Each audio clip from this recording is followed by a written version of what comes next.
बाल्यकाल से जुद्धि कृष्ण की ऐसी कई लीलाएं सुनने और पढ़ने को मिलती हैं जिन्हें पढ़कर या सुनकर कोई भी भाव विभोर हो जाए।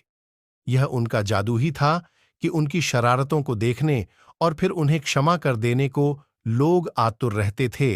अगर आप कृष्ण की बाल भूमि गोकुल नगरी के बारे में जानना चाहते हैं तो आपको अपने अंदर एक खास स्थिति बनानी होगी।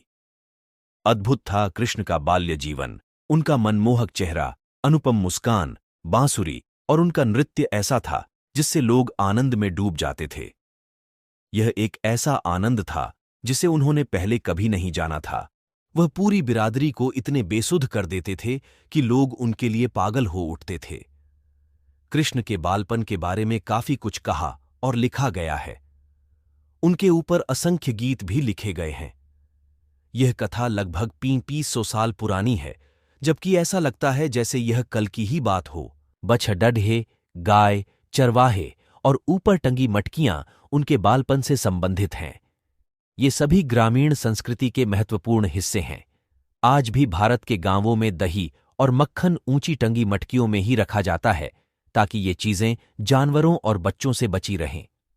कृष्ण यह बात बद्धी मस्ती में कहते थे कि मैंने माखन चुराया। अगर मैं माखन नहीं चुराता तो गांव वालों को आनंद ही नहीं आता।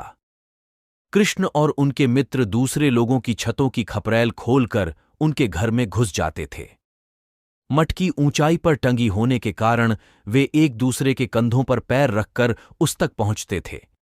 अगर मटकी बहुत ऊंचाई पर होती थी तो वे पत्थर मारकर उसमें छेद कर देते थे। इससे उसमें रखा दही या मक्खन टपकने लगता था और वे उसके नीचे मुंह खोलकर खड्डे हो जाते थे। कभी मटकी पूरी फूट जाती थी तो वे जमीन से उठाकर ही उसे जल्दी जल्दी खाना शुरू कर देते थे। वे इस मक्खन या दही को मित्रों के बीच बांट लेते थे, लेकिन फिर भी दही और मक्खन बच जाता था। दरअसल कुछ ही बहादुर बच्चे होते थे जो इस काम को अंजाम देते थे।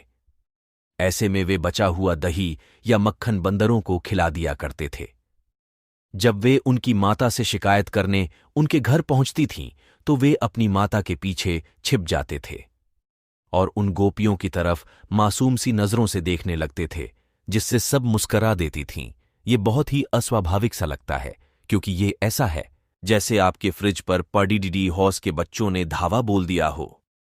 इस बात से कुछ महिलाएं नाराज होती थीं तो कुछ दुखी हो जाती थीं, परंतु वे आजकल के लोगों जैसी नहीं थीं।